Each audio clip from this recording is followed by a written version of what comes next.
పరమహంసలకు, ఇక్కడ కూర్చున్నటువంటి హంసలకు, సద్భక్తులకు, ఆత్మబంధువులకు, బంధువులకు అందరికీ నమస్కారం.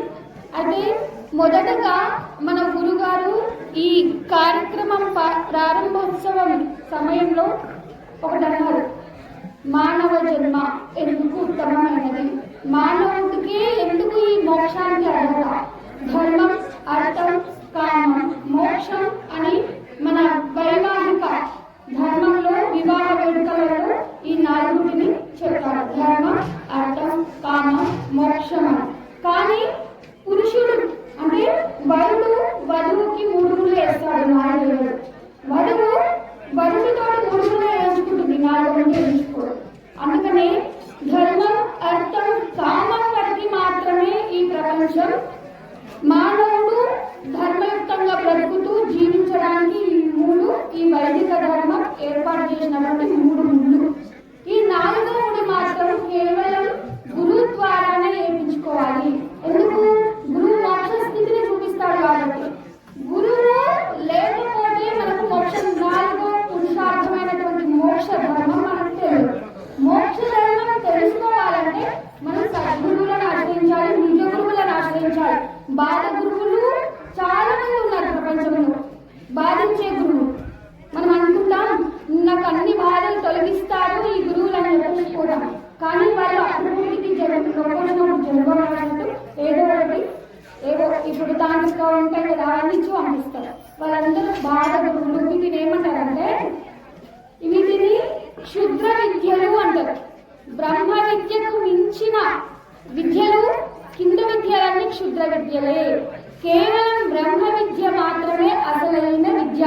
ఇప్పుడు మనం ఏ విద్య నేర్చుకోవాలో మనమే ఆలోచించాలి. మనం చేసేది అని డాక్టరు, లాయరు, ఏమంటారు, మిగతా అన్ని టీచరు, ప్రతి ఏ కార్యక్రమాలు చేస్తారో అవన్నీ క్షుద్ర విద్యలే. ఎందుకంటే అది నశించేది కాబట్టి. క్షుద్రం భద్రం కాదు, కేవలం భద్రమై ఉంటుంది, భద్రం బయలై ఉంటుంది. అంటే బ్రహ్మ విద్య మాత్రమే కేవలం అసలైన విద్య. ఆ బ్రహ్మ విద్యను ఎవరు బోధిస్తారు? సద్గురువు మాత్రమే బోధిస్తాడు. కాబట్టి సద్గురువులను మనం ఆశ్రయిస్తే మనకు బ్రహ్మ విద్య బోధపడుతుంది. బోధ ద్వారా మోక్ష స్థితి నాలుగవటువంటి బ్రహ్మముడిని గురువు ద్వారా వేసుకుంటే గురు శిష్యుల మధ్యలో పుత్రుడు జన్మిస్తాడు. గురు శిష్యులకు పుత్రుడు జన్మిస్తాడు. ఎట్లా జన్మిస్తాడు? గురు శిష్యుల మధ్యన ఒక పుత్రుడు జన్మిస్తాడు, జ్ఞానం అనే పుత్రుడు జన్మిస్తాడు. లౌకికంగా వైవాహిక ధర్మంలో భార్య భర్త వివాహం చేసుకుంటే ఇలా పుత్రుడు జన్మిస్తే, సంతానం కలిగితే, మోక్షం అనే నాలుగో ముడి కట్టుకున్నప్పుడు గురు శిష్యుల మధ్యన జ్ఞానం అనే పుత్రుడు జన్మిస్తాడు. ఆ జ్ఞానం అనే పుత్రుని ద్వారానే మనం ఈ నరకం నుండి తప్పించబడతాం. పున్నామ నరకం తప్పినకే చితికి మండబెట్టడానికి కొడుకే కావాలంటారు కదా, అది కాదు. ఏ చితికి? ఈ జనన మరణం అనే చక్రంలో తిరిగే చితికి మంట ముట్టించేవాడు ఎవరంటే కేవలం జ్ఞానపుత్రుడు మాత్రమే. ఆ జ్ఞానపుత్రుడు ఎక్కడి నుంచి కలుగుతాడు? మనకి గురు ద్వారానే కలుగుతాడు. గురువుగారు అన్నారు, అన్నదా భావించదు, 1-2 నిమిషాలు. గురువుగారు అన్నారు, మానవుడు ఉత్తముడు. మరి ఎందుకు మానవుడు గురువును చేరాలి? ఇప్పుడు సర్వజీవులు ఉన్నాయి, ఆవులు, మేకలు, గేదెలు, బర్రెలు, 83,99,999 జీవరాశులన్నీ ఉన్నాయి. ఉన్నప్పుడు అవి ఏం చేస్తున్నాయి? ఇప్పుడు మన ఇంటి ముంగట ఉండే బర్రెలు, ఎద్దు, ఆడని ఏం చేస్తాం? మేక తిన్న ఆహారాన్ని నెమరేసుకుంటారు. ఖాళీ సమయంలో మననం చేస్తారు, అంటే నెమరేసుకుంటారు. తిన్న గడ్డిని మళ్ళీ తిని జీర్ణం చేసుకుంటారు టైం పాస్ కోసం. మరి మానవుడు మననాత్రాయతే ఇది మంత్ర. మానవుడు మననం చేయాలి. మననం చేస్తే తరిస్తాడు. ఏది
మననా త్రాయితే ఇది మంత్ర. ఇంకోటి ఏమన్నారు, మాటే మంత్రం బాయగా, మాటే మంత్రమే మాట లేదని చెప్పండి, తెలిపేగా. అంటే ఈ మాటే గురువిచ్చిన బీజాక్షర మంత్రమే, అదే మాటే మళ్ళీ మళ్ళీ మళ్ళీ మళ్ళీ తరిస్తా తరిస్తా తరిస్తా మననం చేస్తా చేస్తా చేస్తా ఉంటే మాట లేని స్థితి ఏది, అచలం. మాట అంటే ఏంటి, శబ్దం. శబ్దాతీతం, శబ్దాతీత స్థితికి అచల స్థితికి ఎదగాలంటే మనము గురువు చెప్పినటువంటి ప్రాథమిక దశలో ఉన్నటువంటి ఆ మాటను, ఆ బీజాక్షరాన్ని, ఆ మంత్రాన్ని నిత్యం మననం చేస్తా చేస్తా ఉంటే మనం తరిస్తాము. ఇంకో విషయం, జనన మరణాలు ఉన్నాయా అన్నాం కదా, జనన మరణాలు ఉన్నాయని ఎట్లా తెలుస్తుందంటే, ఇప్పుడు మనం కారులో పోతున్నాం, ప్రయాణం చేస్తున్నాం, రోడ్డు మీద, డాంబర్ రోడ్డు మీద ప్రయాణం చేస్తూ ఉంటే ముంగట డాంబర్ రోడ్డు మెరిసి నీళ్ళున్నట్టు అనిపిస్తుంది. అందరికి అనుభవమే ఉంది, అరే నీళ్ళు వస్తున్నాయి, రోడ్డు మీద నీళ్ళున్నాయి అనిపిస్తుంది. దగ్గర పోయినప్పుడు ఏముంటారా, నీళ్లు లేవు, కానీ అది నీళ్ళున్నట్టు భ్రమింపజేస్తుంది. ఇంకో విషయం, మనం రాత్రి సమయంలో వెళ్తున్నప్పుడు ఒక మొద్దు ఉంటుంది. చిన్నప్పుడు నాకు అనుభవం, ఊరికే భయపడేదాన్ని. చీకట్లు వెళ్తుంటే అక్కడ ఏదో నల్ల ఉంది, అది దయ్యమై ఉంటుంది. అప్పుడు చిన్నప్పుడు దయ్యాలు అవి చెప్తుండే, పెద్దగా అవన్నీ పట్టించుకోము. అక్కడ దయ్యం ఉంది దయ్యం ఉంది అని చెప్తుంటే వెళ్తుంటే ఏమనిపిస్తుంది, అది నిజంగానే దయ్యం ఉంది చీకట్లా అనిపిస్తుంది. కానీ కొంచెం ధైర్యం చేసుకొని మన అమ్మలో నాన్నలో తోడు తీసుకొని టార్చ్ లైట్ వేసుకొని పోయి చూస్తే అది దయ్యమా వద్దా? మరి టార్చ్ లైట్ ఏంటి, జ్ఞానము.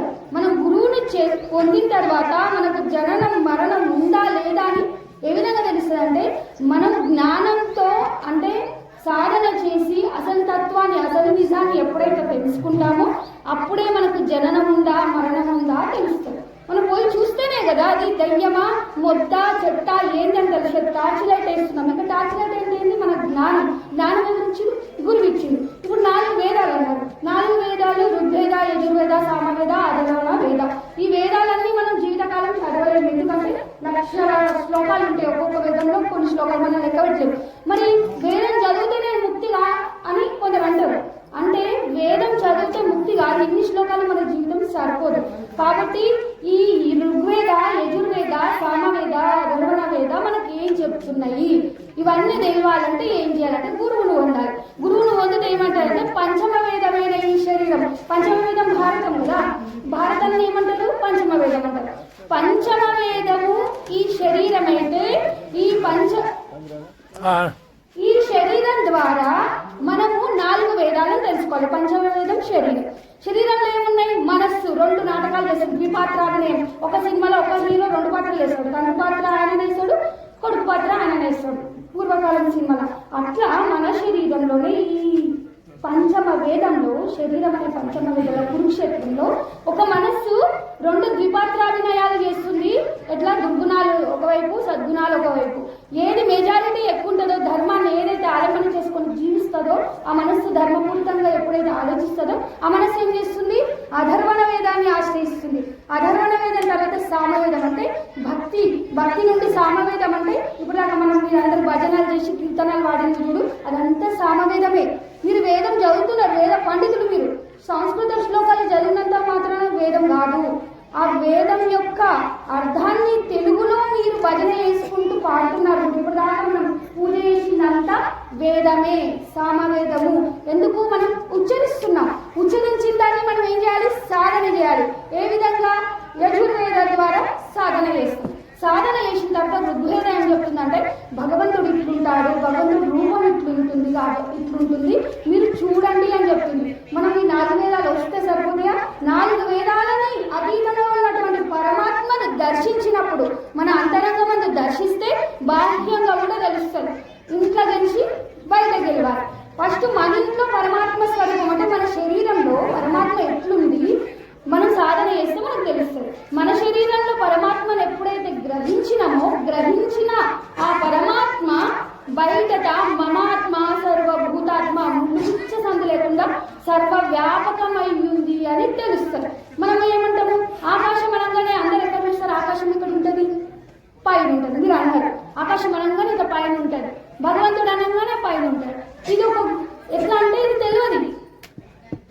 తెలిస్తే, గురువును పొంది జ్ఞానం వస్తే తెలిస్తే ఏం తెలుసు అంటే పరమాత్మ, ఆకాశము ఇవన్నీ పైన ఎక్కడో లేవు, మనమే అయి ఉన్నాము. ఒక చెరువు లోపల ఒక గింజ తీసుకుపోయి ముంచితే ఆ గింజల నీళ్ళే అల్ల నీళ్ళే ఉన్నట్టు మనం అందరం ఎడ కూర్చున్నామంటే దేవుడి ఒళ్ళో కూర్చున్నాం, పరమాత్మ ఒళ్ళో కూర్చున్నాం. ఇప్పుడు మనం అందరం ఏడున్నాం, పరమాత్మ ఒళ్ళో కూర్చున్నాం. పరమాత్మే మనమై ఉన్నాము, మనమే పరమాత్మ అయ్యున్నాం.